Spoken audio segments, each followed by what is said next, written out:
আমি জাতীয় ঐক্যমত্য কমিশনে যথাযথ ভূমিকা রাখতে পারি নাই। নতুন বাংলাদেশ গড়ার জন্য সর্বপ্রথম আমাদের দরকার ছিল একটি ন্যাশনাল কাউন্সিলের, যেই ন্যাশনাল কাউন্সিল হলে আগামী দিনে বাংলাদেশের গভর্নর, বাংলাদেশ ব্যাংকের গভর্নর, রাষ্ট্রপতি, পিএসসি চেয়ারম্যান থেকে শুরু করে তাদের সবার নিয়োগটা অনেক জবাবদিহিতার মধ্যে হতো। আমরা অনেক নোট অফ ডিসেন্ট দিয়েছি, আমরা চেষ্টা করেছি নোট অফ ডিসেন্ট গুলোকে কোনোভাবে প্রত্যাহার করা যায় কিনা। আমরা বুঝতে ভুল করেছি, আমাদের আপনারা ক্ষমা করবেন। কিন্তু এই বিএনপি ক্ষমতায় গেলে এই জুলাই সনদ তারা বাস্তবায়ন করবে না। তাদের অনেক নেতা ইতিমধ্যে বলেছে যে আমরা বাধ্য হয়ে হ্যাবনের স্লোগান দিচ্ছি, এবং মির্জা আব্বাস সাহেব বলেছিলেন যে বিএনপি ক্ষমতায় গেলে তারা এই সংস্কার করবে না, তারা ৩১ দফা দিয়ে তারা দেশ চালাবে।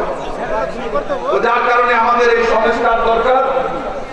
আমাদের এই জুলাই সনদকে আমাদের রাষ্ট্রীয় স্বীকৃতির জন্য আপনারা সবাই হ্যাঁ ভোট দিবেন। হ্যাঁ মানি হচ্ছে আজাদি, হ্যাঁ মানি হচ্ছে নতুন বাংলাদেশ, হ্যাঁ মানি হচ্ছে ইনসাফ।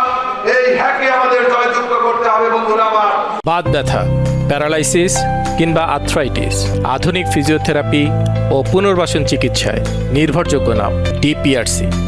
আজকে আমাদের বাংলাদেশ নিয়ে আমাদের কি রাজপথে আমরা যেমন ভূমিকা রেখেছি, তেমনি আমাদেরকে আন্দোলনের অংশ হিসাবে আগামী 12 তারিখে এই নতুন বাংলাদেশ গড়ার জন্য আমাদেরকে ভোট বিপ্লবে কাজ করতে হবে। আমাদের বাংলাদেশ আমরাই করব।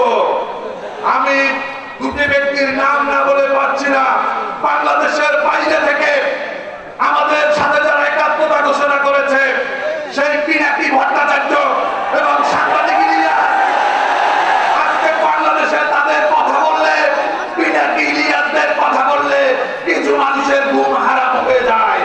এই মানুষগুলো বিগত 5ই আগস্ট বাংলাদেশে কোন অভ্যুত্থানের জন্য তাদের অবদানও কম নয়। আমাদের তাদেরকে বাংলাদেশে ফিরিয়ে আনতে হবে, তাদের বিরুদ্ধে মিথ্যা মামলা তুলে দিতে হবে, তাদেরকে বাংলাদেশে সেই বীরের বেশে তাদের আগমন ঘটবে ইনশাআল্লাহ। আপনাদের সবাইকে ধন্যবাদ। বাংলাদেশ জিন্দাবাদ, বাংলাদেশ লেবার পার্টি জিন্দাবাদ, 11 দলীয় জোট জিন্দাবাদ, জিন্দাবাদ।